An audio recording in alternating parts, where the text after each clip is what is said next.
Hi everyone, I'm Alex from Sour Lemon Studios, and we're going to be playing through Tower of Dreams today. So let's get started. So anyway, this is the tutorial. These little reactive tutorial buttons were actually one of the first things I did for the game. I know they're kind of a small thing, but definitely something I was pretty proud of. So we can kind of go through here, pretty basic, like, oh, here's how you jump stuff.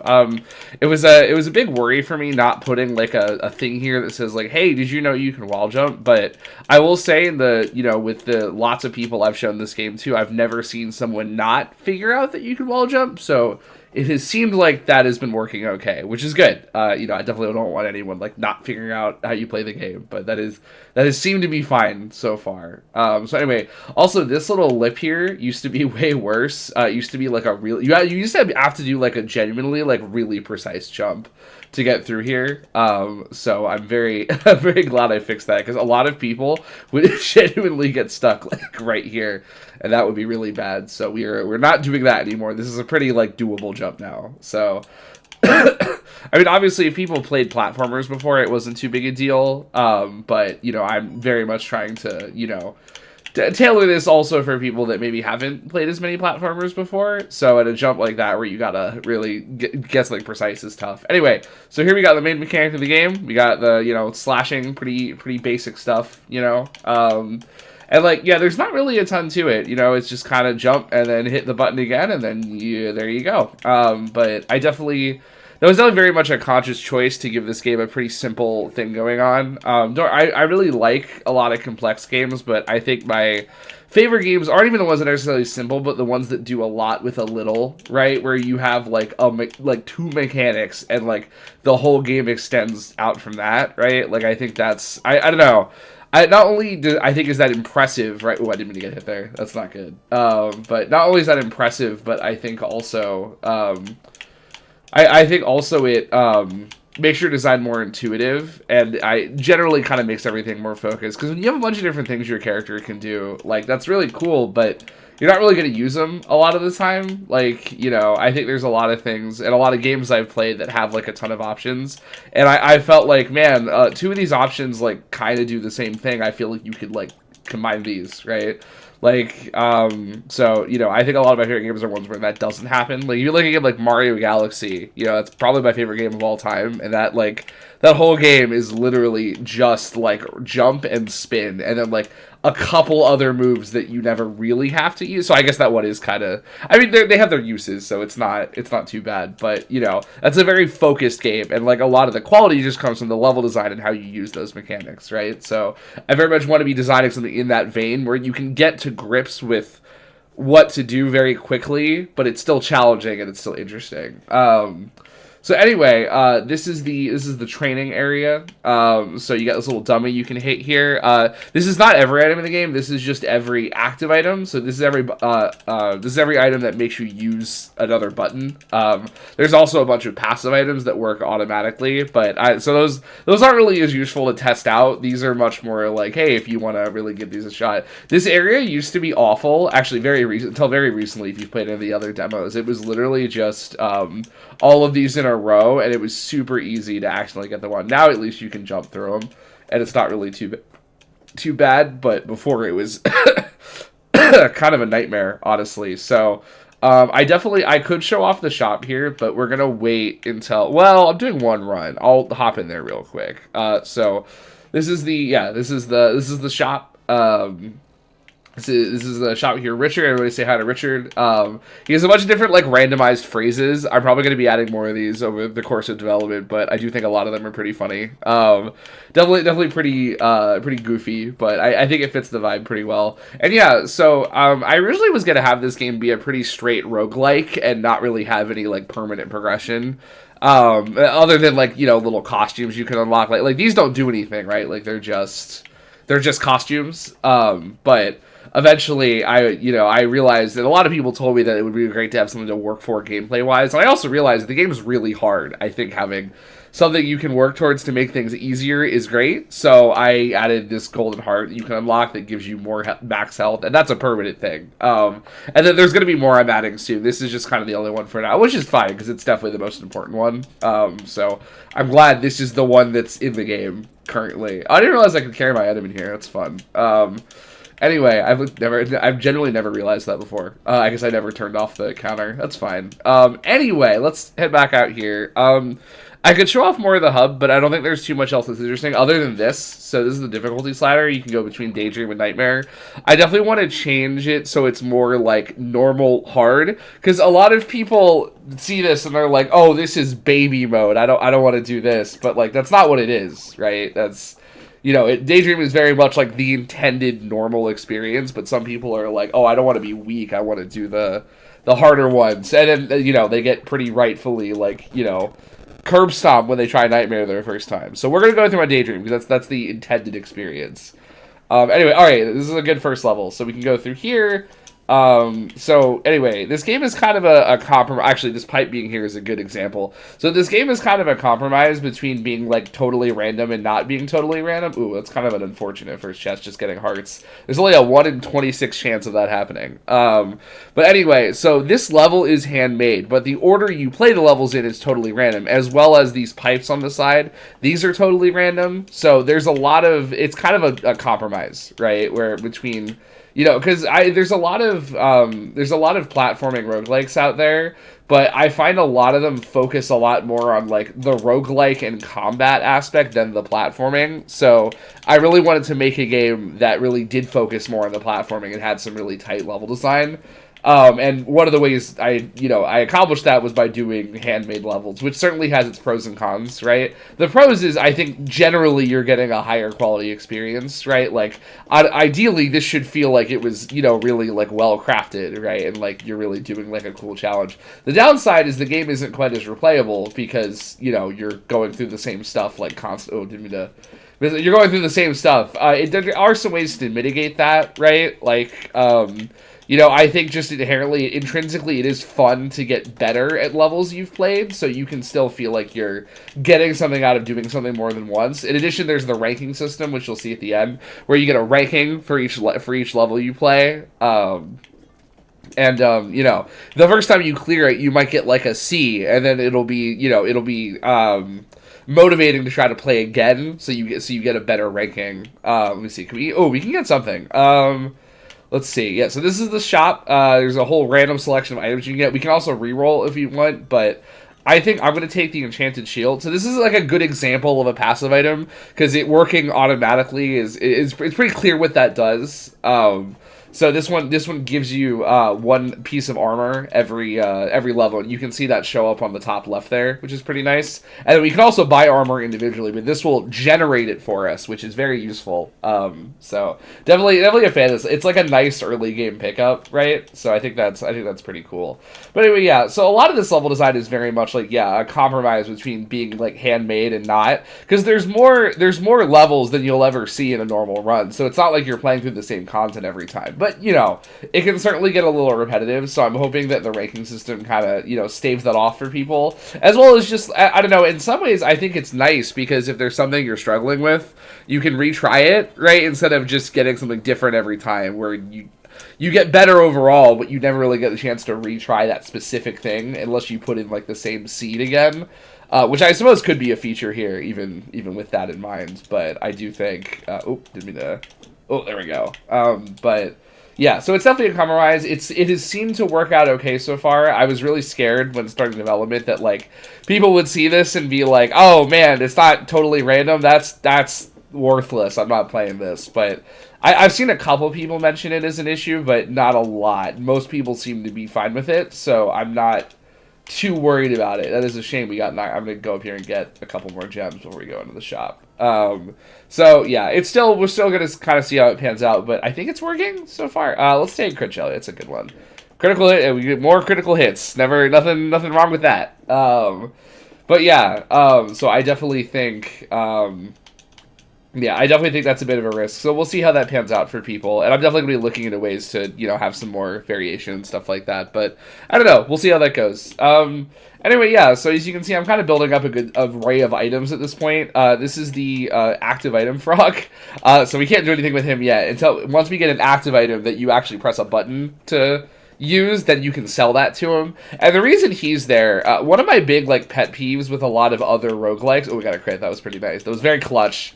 One one of my big pet peeves with other roguelikes is I really hate when you get like a chest and you're all excited, and then you get an active item that you get an item of some kind that replaces another item you're using, and then but like you don't like it as much, so you just don't take it, and then that chest ended up being worthless. I really wanted to like avoid that. So, you know, if you get something out of the chest that you don't really like, you can just sell it, and then you still got something. So I think that's a pretty nice way to handle things, hopefully. So I definitely, yeah. Oh no! Are you kidding me? I messed up the last jump. That's terrible.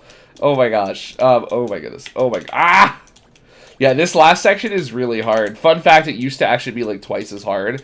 I used to have like twice as many cannons here, but I literally could not get through here without dying. And like, you know, there's definitely the thing in games where it's like, if you're the person who made it, we did S-rank it though, that felt good. If you're the person who made it, you're probably going to be one of the best people at it. Like, you gotta, because there's a lot of levels I make where I'm like, this is kind of easy. I hope people don't get like bored playing this. And then I'll see someone else play it and it'll be like the hardest thing ever, you know.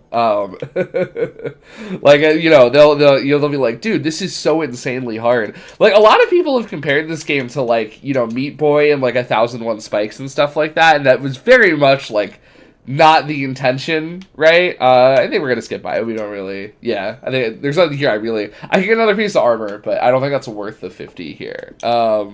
But like, yeah, no, I really, you know, that was certainly not my intention to invoke those comparisons. Like, I think I'm definitely going for something that's pretty tightly designed, but yeah, no, I'm definitely not trying to make something like super frustrating, right? Because I've seen some people say that I should lean into that more, right? I should, you know, I should make the game like you die in one hit, right? And then everything is like super insane. But I'm glad I'm not doing that. You know, I definitely don't intend this game to be like streamer rage bait, you know? So I hope when people play it, they realize that's not the vibe. But maybe it is, and I'm wrong, which, you know, valid. If that's the reason people end up enjoying it, I will still be very happy, even if it was not necessarily intentional. I think that's the fun of game design, is like, you know, you are only one person, right? Like, there's only so much you're going to be able to see about your game, right? Like, I'll build this level, right? And I'll be like, oh, wow, I totally expect the player to just go up like this, but someone might play it who isn't me and then just try to go up like this, right, where you wall jump instead, and then that could be a whole thing that I would never consider because I'm one person with one brain that works a certain way, right? So it's all about that. Or like someone wouldn't see this thing coming, because to me, I'm like, yeah, it's coming from above, you can see that, that's shown earlier, but some people don't see that, right? And you also have to make the active decision of like, well, is that just us being different, or is that a problem, you know? And that's a hard thing to do. Anyway, that's floor 1, which is kind of like, I don't know, this is maybe underselling it a little, but that is just kind of like the generic tower floor, right? So floor 2, this is where things get a little more spicy. This is the factory floor. So you can see I have all these conveyor belts. I'm dodging like things on the conveyor belts. I've got these little wrench enemies that are a lot of fun. Those guys took me forever to animate. I was very happy with how they turned out, but the animation of them, like, grabbing the wrench and then throwing it, that took me a while to get right. It is, I don't know. I think with like pixel art like this, everything looks really simple. And sometimes it is, right? Like sometimes I kind of am living the dream of like, I'll think of something and then, oh, we should go to the shop. I'll think of like a thing to make, and then within 20 minutes, I'll have like a really nice, we're going Jester Bomb, baby. Actually, yeah, this is a great shot. We can just do both of these. So this might be my favorite active item in the game. This lets you do like an explosion on the ground, and then you get to do 2 more in the air. So you can kind of go, So it's a very multimodal item, right? Because you can use it for jumping, you can use it for correcting a jump that you maybe didn't like. Or you can use it for like, you know, raining down terror on your opponents, which is nice. And then I also got the shock bracelet, which was actually, I think, the first passive item I ever made, where you hit the ground and then you get a nice little shockwave. It's very fun. All the items in this game can be stacked, so if you get like 10 of those shock bracelets, you'll shoot out like 10 shockwaves, which is very fun. There's a lot of cool stuff you can do with that. So I definitely get a lot out of that. Oh, we got another item right here. I'm definitely getting a good chance to show off the items, which is nice. So let's go here, and then, ooh, look at us. Woo! All right, so this is the bag of wins. This makes it so you go a little higher every time you hit the ground. And I want to see, can I do the speedrunning tech? Oh, yeah. All right. So, yeah, one thing some people have discovered by accident that I think is a lot of fun. This was not intentional, right? And that kind of goes back to the thing about, like, people will find things that you did not intend in any way, right? If you hop off the wall briefly and then slash your sword, and then go back on it, you'll shoot straight up, which is a very fun use of the mechanics. That's never part of the level design. I never expect people to do that, but I'm very excited to see what the speedrunning community can do with stuff like that. I'm hoping this game gets one. Oh man, I did not mean to do that. But yeah, you can see me using the bomb there. It's kind of nice for stuff like this, where it's like you just want a little more height sometimes, right? Or it's like, oh no, I want to correct this, or like get myself a little more. So you can definitely can use it in a lot of creative. Oh, I did not need to get hit there. Ooh, you would think after playing all these levels like 50,000 times, I'd be a little better at them, but looks are surprising. So yeah, there we can avoid that. So I think something that balances a lot of the act, because a lot of them are like really good, right? Like a lot of them are really powerful. But I think the thing that balances them is you have to make the active decision to use them, right? Like the levels are never designed around you having them, so you always need to make that like, oh, I could use this here. And you'd be surprised how many like people don't do that. I've seen a lot of people, just not even about this game in general, just say like, yeah, if a game has like activated items, I like never use them because I forget they exist. And I'm like, yeah, that's fair. All right, this is Missile Mayhem. This is kind of like I try to give each floor like a puzzle level, if that makes sense. So it's like, because this game, I would never call this game a puzzle platformer. Ooh, we got two. Let's go. Let's go. That's awesome. All right. I would never call this game a puzzle platformer, but it does have some like minor puzzling elements. So I try to do like one stage each floor that kind of makes you think a little more. So this one is all about avoiding homing missiles and also leading them in various places, which you'll see a little later. So we got that. Ooh, look at that. Oh, look at us. So here, you gotta jump off this to get across that pit, so that's kind of a little puzzle right there. I'm gonna skip the shot because we're schmoving. Ooh, oh my gosh. Oh, look at that. Oh yeah, look at that. Ooh, there we go. So yeah, here you gotta use two of them, so it's a little tougher. You gotta line those up, all right? And then here's where things get really puzzly. You can lead that missile in there and break that slime, and then you got to do that now in increasingly harder ways. I very much got this idea from there's a boss. I don't mean to keep bringing up Mario Galaxy, but there's a boss in Mario Galaxy called Mega Leg where you have to lead Bullet Bills into like his weak spot, which are like homing after you, so you have to kind of lead them the right way. And I always thought that was such a fun and clever boss fight, especially because you have some creativity in how you want to handle that, right? So that kind of led to this section right here, where you've got to get to the portal, and there's a bunch of them all around it, and you have to kind of get creative about how you want to lead the thing into them.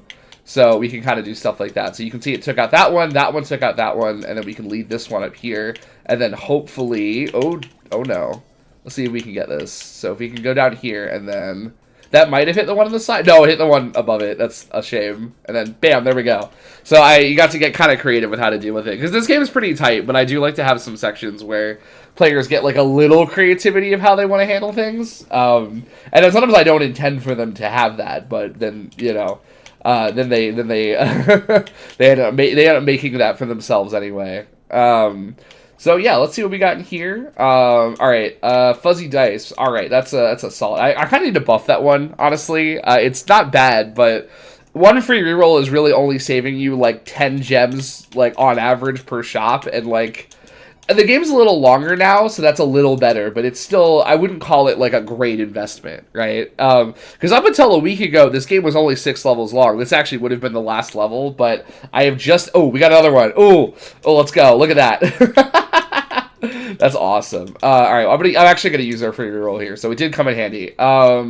I would like to show off some of the other. Yeah, all right. We'll switch. As much as I'm gonna miss the bomb, we'll switch. So this is the kunai. This is a very fun item. You can kind of tell it's the first active item. It's very simple. It's just like, hey, shoot in front of you, and that's fun. So, oh, heart trophy. That's a good one. This might be the second best item in the game, honestly. Yeah, I'm definitely gonna switch items a little more often than I normally would, just because I want to show off as much of the game as possible. So. I mean, you can go up here. So yeah, this level's a little puzzly. It's not quite to the same extent, but you do have to think a little. It's like, oh, how do I get through here without while hitting the switch the right way? So stuff like that. And then these are the tank enemies. I'm very proud of the sprite work for these guys. These are actually my Discord profile picture, or like a GIF of them. So I think that's a lot of fun. They're the only enemies in the game with like real like AI, if that makes sense. So like I kind of didn't really get to show it off super well there. You will get a better view at that in a little. Here, let's. Ooh, look at that. The kunai does help a lot here. So this section, you got to avoid them shooting you. But for the oh god, oh jeez, whew. Oh, look at that. All right, there we go. But yeah, so for the tanks, like they actually have like AI. They can like they can see you and be like, oh wow, there's a person there. I'm gonna like move towards them and stuff like that. A lot of the other enemies don't necessarily do that, which I don't think is a problem. But I do want to have a couple more enemies that. Oh my god! Oh, I got so lucky there. Holy cannoli! I do want to have a couple more enemies that kind of react to you a little more. So we can see with this guy, right? Like, he had exclamation mark, he's coming towards me, and then he can start shooting, and if I get too close, he gets nervous and he starts backing up, right? So stuff like that. I'm very proud. I've never really done an enemy like that before, so I was very proud of that when that happens. So you can see him backing up a little. All right, we're gonna use enough showing off. We're gonna kill him now. You can kill him with that. Boom. There we go. So yeah, that's actually I think he's the tankiest. That's funny. He's the tankiest enemy in the game. He takes like, let's see, I think it's 6 sword hits or like I believe 12 kunai hits. So it definitely takes a lot. All right, this is floor 3. This is kind of the the Sky Garden floor, very much inspired by like the Mario Kart track of the same name, right? Like it's very like grass. I don't know. I think like grass clouds. I think that's such a great aesthetic that I don't think gets used, or like the Jack and the Beanstalk vibes, like this is awesome. So let's real quick, we'll go to the shop. I just want to show off a couple more active items if we can. Oh, good. Perfect timing. Let's get this too. All right. So this is lightning in a bottle. This one is I would say a very skill-based active item. So this one lets you dash, and the dash is actually invincible. So instead of using this fruit here, we can jump off this wall and then just go across like that, which I think is really fun. So it lets you. This is kind of another one I'm excited to see what speedrunners do with. It's very much like, something you can get very creative with if you want to. So we can go here, and then there. Oh, we missed. Oh no, there we go. Oh, I really threaded that needle. I'm glad I'm actually getting some decent gameplay here. I was really worried I would like die, which would be very, very bad. So we can go up here, go across the gap here. All narrowly went into the spikes there. But yeah, I'm very proud of how this level turned out. This might be my favorite one from floor 3, honestly. I think I don't know, when I had my, every game starts with an idea, and for me, they're always, like, a vision in my head. Like, I'll be in the shower and I'll get, like, an image of, like, a character bouncing around like this, and I'll be like, oh, that would be fun.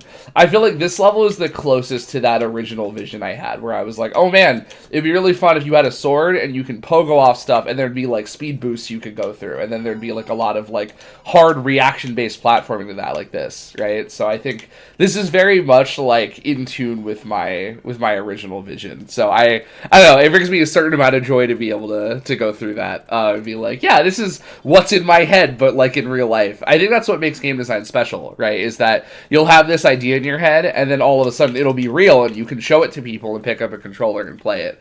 All right, so this is Larry's Liftoff. This is the most experimental level of the game because you play as an entirely different character.